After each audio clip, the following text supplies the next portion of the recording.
안녕하십니까. 국제변호사 강두웅입니다. 저번 주에는 제가 호주 변호사였죠. 오늘은 미국 뉴욕 변호사로 한번 얘기를 나눠볼까 합니다. 무슨 얘기냐면 어떻게 하면 그러면 뉴욕 변호사가 될 것인가. 호주 변호사가 되고 나서 한참 동안 한국에서 하는 동안, 그때 2010년이었는데 호주 변호사, 뉴질랜드 변호사 회장을 할 때요, 한국에서. 그때 이제 모임에 나갔는데 애들이 그러는 거야. 좀 있으면은 변호사 애들이 다 호주 변호사인데, 한미 FTA가 이제 체결이 되기 때문에 호주 변호사 갖고 이제 먹고 살기 힘들다는 거야. 그래? 그랬더니, 그럼 어떻게 해야 돼? 그랬더니, 미국 변호사 하나는 받아놔야 된다. 그래서 이제 쟤네들 미국 변호사 되려고 공부 졸라 하고 있어. 그래서, 그래? 그럼 나도 할까? 그랬더니, 형은 안 돼. 형은 대가리가 굳어갖고.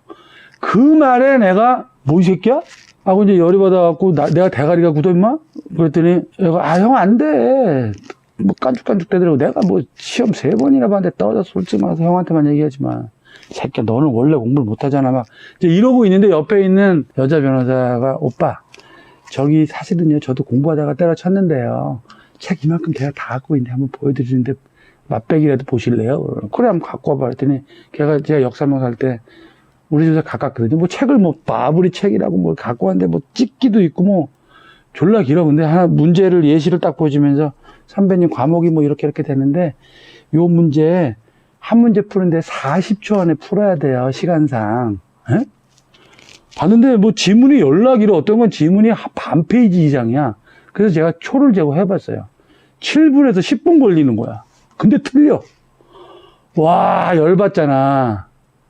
그래서 안 되겠구나, 정말 대가리가 굳었나 보다 포기하려고 그랬는데, 그리고서 제가 그때 이제 대동호 감사로 있다가 이제 퇴직하고서 저 호주 가서 좀 쉬려고 그랬는데, 호주 집에 가고 이렇게 생각하는데 자꾸 그 생각이 나.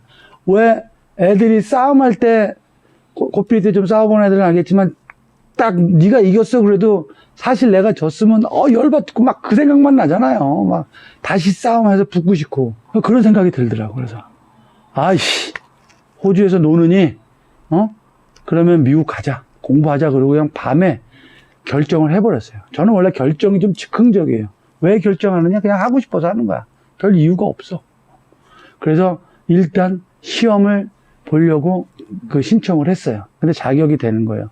영미권에서 법대를 졸업한 사람은 그 자격이 주어지고요.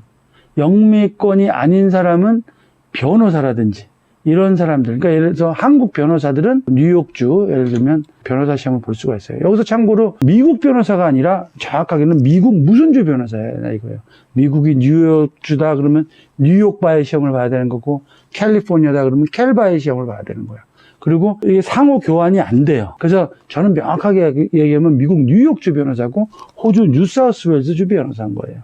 하여튼 그렇게 해서 영미권이 아닌 경우에는 변호사라든지, 아니면 그냥 우리나라에서 대학을 나왔다 그러면 거기서 석사를 마쳐야 돼. 뭐 1년 과정이 있어요. 그리고 나서 시험 자격이 주어지는데, 저는 이제 호주에서 법대를 나왔으니까 그 자격으로 신청을 해서 뉴욕을 갑니다. 직접 바블이라는 학교가 있는데, 그 학원 같은데요.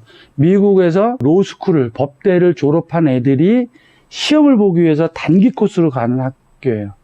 물론 미국에서 법대를 나온 애가 법대 시험을 떨어지면, 미국은 이제 변호사가 되기가 되게 쉽고 수도 많으니까 그 이제 대가리의 문제가 좀 이상하지만, 그건 또 떨어지면 좀 문제가 있는 거지. 근데 우리 같이 외국 변호사들이나 또 외국에 와서 공부하는 애들은 그렇지 않아요. 많이 떨어져요. 특히 이제 우리나라도 많이 떨어지고, 특히 일본 애들도 많이 떨어지고 그래요. 뭐 언어가 다르고 법이 다르니까. 그래서 일단 갔어요, 뉴욕에. 그래서 브로드웨이에 바블이라는 학교가 있었는데, 강의를 듣는 건 어렵지가 않아. 귀에 쏙쏙 들어와. 제가 나름대로 짬밥이 있는, 그렇게 뭐 후진 변호사는 아니니까. 그래서 강의가 끝나면 전 세계 애들이 나한테 막 물어보면 내가 막 설명하고 그랬었어요. 그 강의는 강사가 휙 가버려. 그래서 질문도 못해. 내가 다 가르쳐주고 그랬는데, 문제는 뭐냐? 제가 2010년도에 이제 거기 있었는데, 집에서 공부를 하고 화장실 갔다 오면은, 내가 이걸 언제 봤지? 기억력에 문제가 있어. 그래서 제가 그때 깨달은 게 있어. 공부는 정말 머리 굳기 전에 어릴 때 해야 된다. 젊은 사람들 정말 틀려요. 나이 먹으면요, 공부하다가 귀역질 나. 물론 그때 담배를 핀 것도 있었지만, 머리가 찢어질 것 같아요. 그때 엄청나게 더웠어. 하여튼 그래서 제가 뭐 시험을 2달 반 만에 붙기는 했지만 너무 그 과정이 어렵더라고요. 아침 7시에 일어나갖고 11시까지 공부를 했는데 고3 때도 난 그렇게 어려운지 몰랐어. 제가 고3 때 3시간 반 자면서 또 제가 장충고 다닐 때 육상부 주장했거든요. 운동 시합 나가면서 그리고 일어나서 공부해도 내가 뭐 재수가 좋았는지 하여튼 서울대 공대를 자원공학과를 들어갔어요. 근데 죽을 것 같더라고 진짜. 막 나 공부하다가 울어본 적은 처음이야 진짜. 그때마다 형은 돌다가리라서 안 돼요. 이 새끼 있잖아. 이 새끼라고 그러면 안 되겠구나. 걔 얼굴이 또 떠올리는 거야. 쪽팔린 건 안 되는 거거든. 그래서 울며 겨자 먹기로 정말 공부 열심히 했어요. 그러니까 그러다 보니까 막 연습을 한 거지. 고등학교 때는 막 초제고 몇 분 안에 푸나 막 그 전략적으로. 근데 기술적으로 많이 좋아져갖고 이런 핸드폰 있잖아요. 핸드폰에다가 공부하면서 이렇게 다 녹음을 해요. 그리고 기억력이 안 좋으니까. 그리고 학교 걸어가는데 한 3, 40분 걷거든요. 그러면서 다 듣는 거야.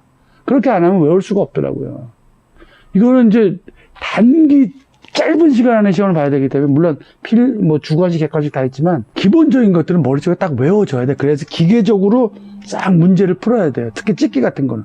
호주하고는 틀려요. 호주에 있을 때는 오픈북 시험이 대부분이었거든요. 그래서 논리적으로 생각하고 사실 그게 더 범논리에는 맞죠. 연역적으로 귀납적으로 연역과 귀납을 왔다 갔다 하면서 종합하고 분석하고 종합하는 거를 왔다 갔다를 잘하는 사람이 사실은 훌륭한 로스쿨 학생이 될 수 있고 좋은 변호사가 될 수 있어요. 하지만 워낙 미국은 뉴욕 같은 데 변호사가 많으니까 변별력이 있어야 되니까 그렇게 짧은 시간 안에 문제를 풀 수 있도록. 그래서 저 진짜 공부 진짜 열심히 했어요. 너무너무 힘들었는데 이게 하다 보니까 7분, 10분에도 안 되는 게 어떤 건 30초에도 풀고 어떤 건 10초 안에도 풀고 물론 어떤 거 긴 거는 뭐 1분 몇십 초 들어가는데 평균적으로 문제를 다 풀 수 있는 정도의 시간은 됐더라고요. 그리고 이제 객관식 말고 주관식은 사실은 저는 주관식을 되게 잘하는 편이에요. 호주에 있을 때도 어떤 문제가 딱 주어지면은 순간적으로 이렇게 써야겠구나 하고 딱 떠오르는데 그건 뭐냐면 어떤 생각을 하냐면 좀 약간 시험 문제에 쫄면 안 돼. 얘나 나나 뭐 같은 사람인데 얘가 이렇게 문제를 쓴 거는 뭐지? 그걸 뭐라고 그래? 출제자의 의도라고 그러잖아요. 쉽게 말하면 얘가 왜 이런 문제를 썼을까? 그거를 알아차리는 게 되게 중요한데 딱 문제를 쫄지 않고 조금 느긋하게 이렇게 보면은 얘가 듣고 싶은 대답은 요거구나. 그 대답을 써주면 돼요. 뭐 핸드라이팅 나쁘다고 별 상관은 없어요.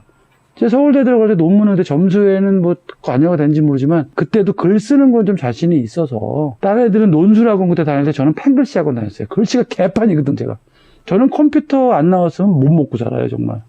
제가 이게 우리 애들 글 도와주냐 그러면 아빠가 도와줬다고 절대 생각을 안 해. 거기다가 땡땡땡 어린이 글씨에 좀 유념하세요. 완전 초등학교 글씨예요. 그러니까 포맷은 그렇게 중요하지 않습니다. 하여튼 그렇게 해서 시험을 봐서 통과를 했어요.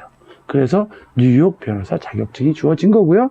그 타이틀 명함에다가 뉴욕 변호사라고 하나 더 붙인 거예요. 자, 그러면 이런 생각을 하셔야 돼. 변호사? 뭐 외국 변호사들 뭐 발음 이런 게 중요한 게 아니라 정말로 논리적으로 사고하고 쟁점을 잘 찾아내서 상대방을 설득시킬 수 있는 그 포인트를 잡아내야 돼요. 근데 4대주의적으로 쫄면 안 돼. 나 발음이 안 좋은데. 그런 생각을 하면 안 돼요. 제가 다음 편에는 영어 공부를 어떻게 해야 되는지 자세부터 얘기를 할게요. 외국 변호사, 호주 변호사든 미국 변호사든 영어를 잘 해야 되거든요. 영어를 잘한다는 표현 그 자체가 웃기긴 하지만 그 점에 대해서 제가 한번 제가 다 경험했던 거고 느꼈던 바예요. 미국 변호사 일단 그렇게 하면 된다. 졸라게 열심히 공부하고 시험에 패스하면 된다. 호주 변호사는 졸라게 열심히 공부하고 논술 같은 걸 잘하면 된다. 자, 질문사항이 있으면 댓글 달아주세요. 자, 다음에는 영어를 어떻게 잘할 수 있는지 그것도 한번 찍어볼게요. 자, 다음 시간에 뵙겠습니다. 국제변호사 강두웅이었습니다.